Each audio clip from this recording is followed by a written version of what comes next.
ce qui sauve et informe. 1500 membres du personnel de santé sont morts, ont été assassinés par l'armée israélienne. 139 secouristes, 240 journalistes, des centaines de travailleurs humanitaires.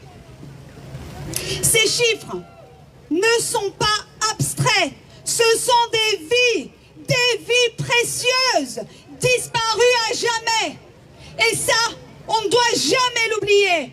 Le peuple palestinien, ce sont des êtres humains.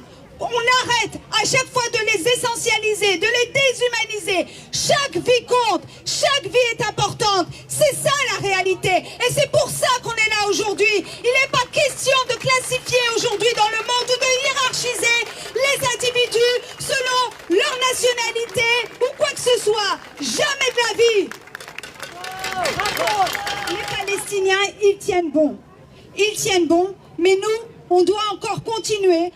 Voilà, à être présent, à dénoncer, à mettre la pression, à visibiliser et à faire en sorte que la France prenne des sanctions. Il faut prendre des sanctions. On n'est pas en train de parler d'un État palestinien. On dit qu'il faut d'abord arrêter le génocide en cours du peuple palestinien.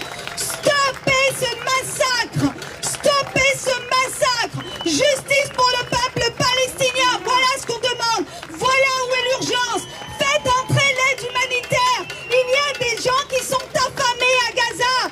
Faites entrer les soins et l'aide humanitaire. C'est ça l'urgence aujourd'hui. Ce n'est pas M. Macron de parler d'un État palestinien. Vous savez très bien que ça, c'est pas d'actualité là tout de suite. Et ça, encore une fois, on le dit, on le redit. C'est aux Palestiniens de se retrouver autour de la table et de parler de ce sujet-là. Ce n'est pas à Macron, ce n'est pas aux Occidentaux. C'est aux Palestiniens de décider de leur avenir.